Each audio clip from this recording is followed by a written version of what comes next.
Behaviors and bells and books. Oh my. Hi there, I'm Jessica Anderson, building leader in the Brookings School District in South Dakota and consultant for MCL. Today we're going to talk a little bit about leadership and how it relates to mass customized learning. So as leaders, there are lots of places we can spend our time. We can spend our time on behaviors and books and bells. Oh my. Or we can be a transformational leader who truly puts learners at the center of all decisions. Courageous leadership is necessary for transformational change.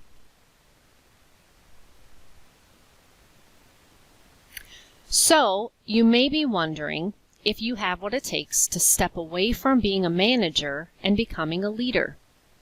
The answer is, of course you do. You wouldn't have signed up for this pathway if you didn't want what was best for kids. And we hope to make the journey of transformational leadership a little less daunting. So, let's follow the yellow brick road and learn a bit more about our education DNA. Take a brisk tour of the entire history of education, and meet up with the pioneers on the Covered Wagon Project. We'll see what we can learn from Tom Cruise and enter the danger zone. It's getting hot in here.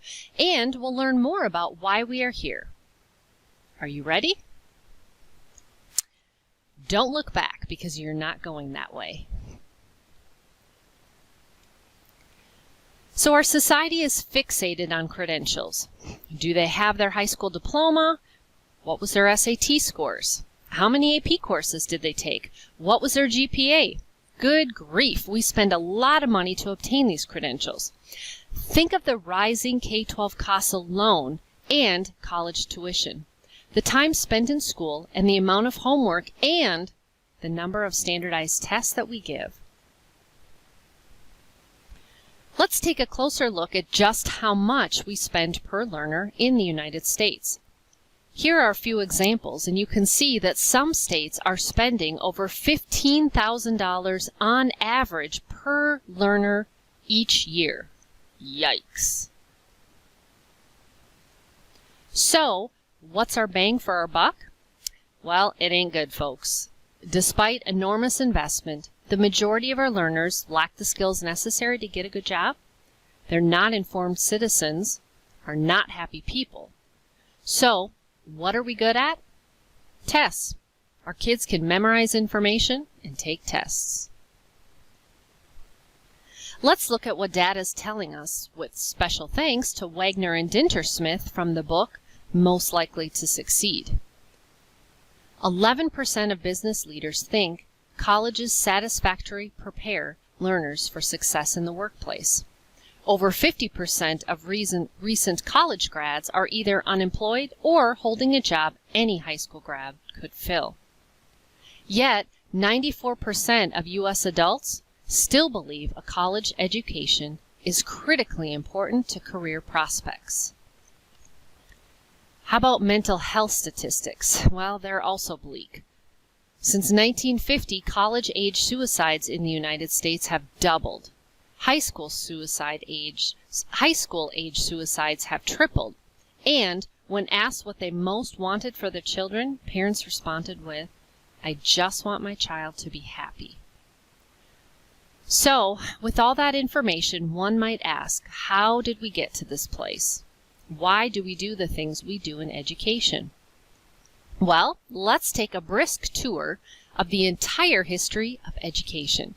This is exciting, folks, because it sheds so much light on why our education system operates more like an assembly line than a car factory does today. They have even become more transformational. So let's go back, way back to cave schooling. Parents were the teachers, and their job was to teach the next generation the lessons needed to survive and thrive. They would teach collaboration by hunting for food together, defending against threats, and how to get along with others. Next came the apprenticeship model. A master was the teacher of essential skills such as farming, welding, or sewing.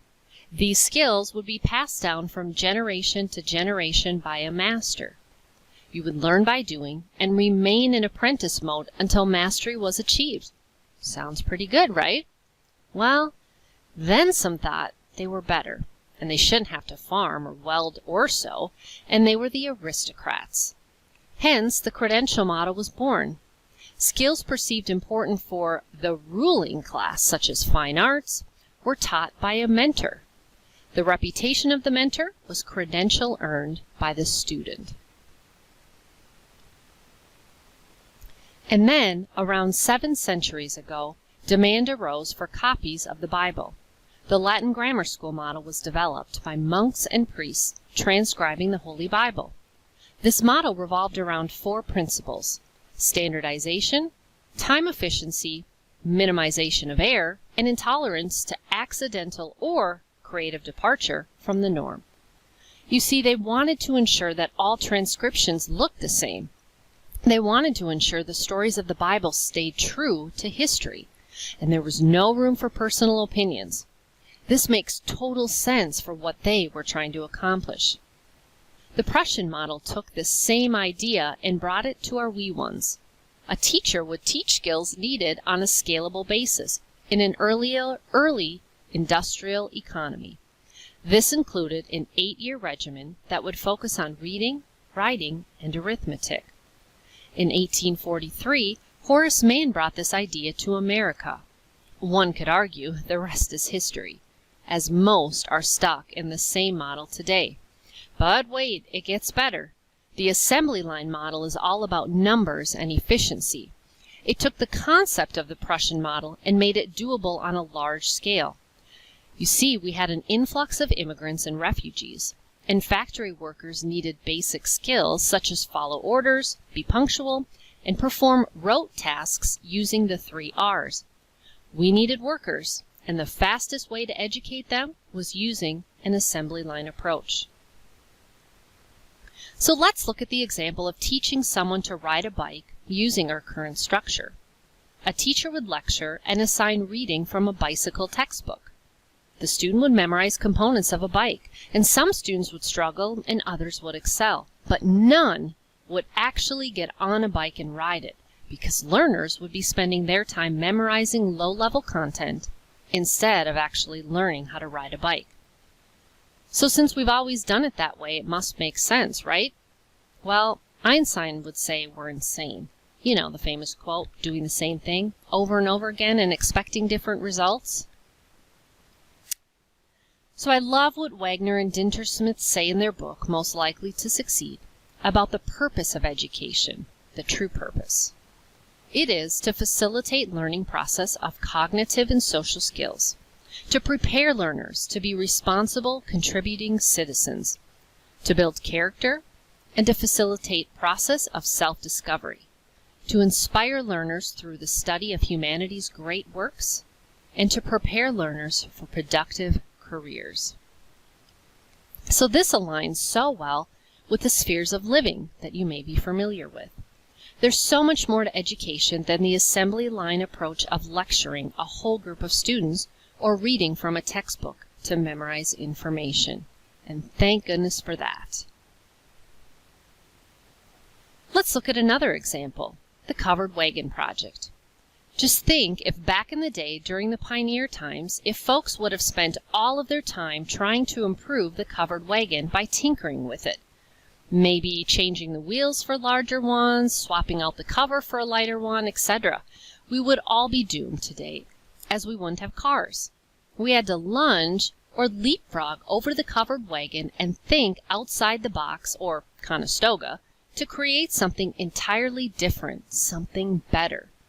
And, I don't know about you, but thank goodness someone did. I love my minivan. The doors even open with a click of a button, for goodness sakes. And this same concept can be applied to education. Let's not spend all of our time tweaking or tinkering with the assembly line approach. Let's transform it.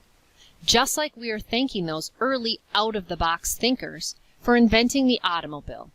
Think of how people will thank leaders that were willing to take risks and think outside the box to transform our education system. It's not just about doing what is best for our learners now. It's about doing what is best for our kids and society 50 to 100 years from now. And the time to start that is now. So, what do? Well, we can't be afraid to fail. Leaders must have courage to try new things and the resilience to fail. You know, those habits we want for our kids. We have to enter the danger zone. Our relationship with failure and how we handle failures either unlocks our full potential or keeps us from ever realizing it. And isn't Tom Cruise looking pretty good here? So what's the difference between a manager and a leader? Well, let me just say, there is a huge difference. I'll also add that most of us were taught how to manage, but not necessarily how to lead. If the majority of your day is spent planning and budgeting, organizing and allocating resources, or controlling and solving problems, you're managing your learning center or community. If, however, the majority of your day is spent showing direction and sharing a vision, aligning and influencing, and motivating and inspiring, you are leading. While both are tough work and can be exhausting, I have found leading to be a different kind of tired. It's the kind of tired that is motivating at the same time because you know you are doing what is best for kids, and that is inspiring and motivating. So, I like the feeling of leaving at the end of the day feeling a bit tired because I was leading, rather than exhausted from a lineup of office referrals, trying to plan everything on my own, and sitting in meetings that don't seem to go anywhere. So how does this fit into MCL? Well, MCL fosters leadership through a solid strategic design that is learner-centered and future-focused. MCL is also centered around questions such as, what do we want our kids to know? How are the learner outcomes best learned? And making sure leaders visit studios regularly to provide support.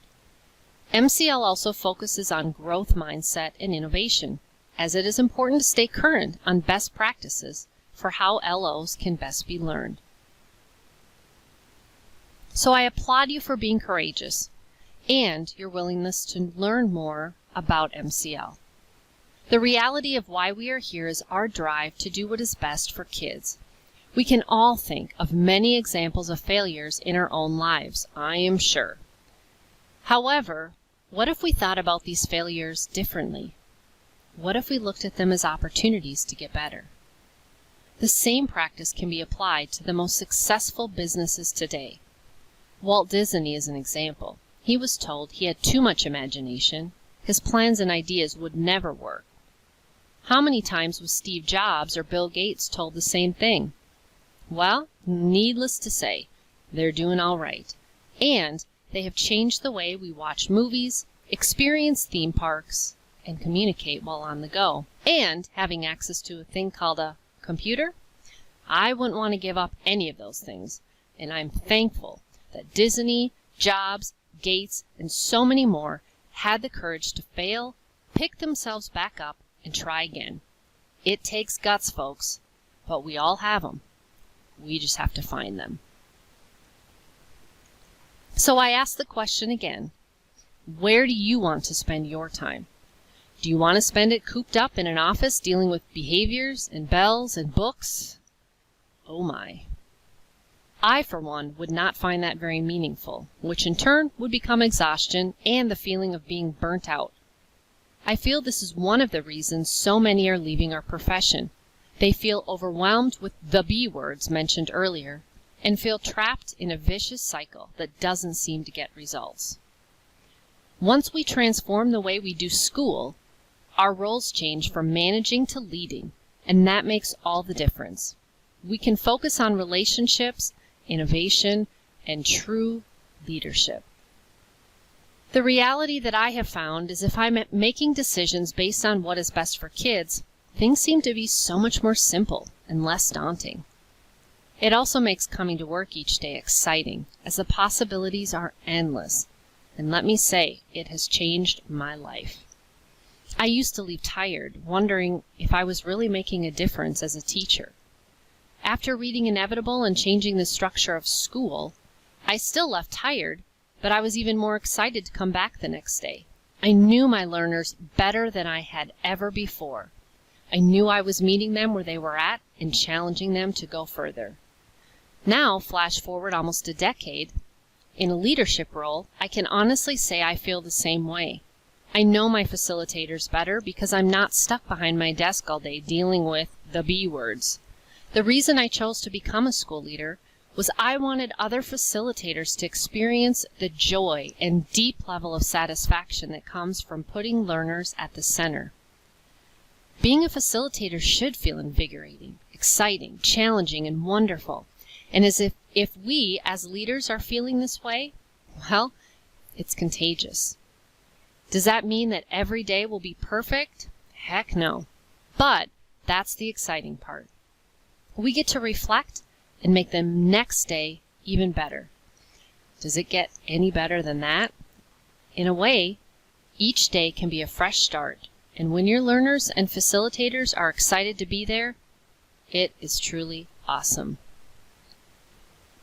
I love this quote by Steve Jobs and keep it hanging in my office. Right below it, I have the quote, "It's not how many ideas you come up with, it's how many you make happen." The two quotes together tell me, Jessica, it's not about the latest and greatest fad in education. It's about being diligent to our learners and what is best for them. And then, once I know something is best for them, I have to make it happen. And if I don't, that's on me. I know what it feels like to fail, and it isn't always fun. But I'll be damned if I'm going to neglect our kids just to do what is easier or take the path of least resistance. I have found I have a hard time sleeping at night when I do this. Are you feeling the same way? If so, just know it's never too late to do what is best for kids. Never. You can start immediately. Might seem like you aren't making a huge impact at first, but I can promise you the ripples will turn to waves, and the waves to a tsunami that will change everything you do in your learning community. Your kids will thank you for it. That is what MCL and great leadership can do. I hope you have the courage to enter the danger zone and not be afraid to fail forward. It's what we are called to do. Thanks so much for your time today, and as always, if you have any questions, don't hesitate to reach out.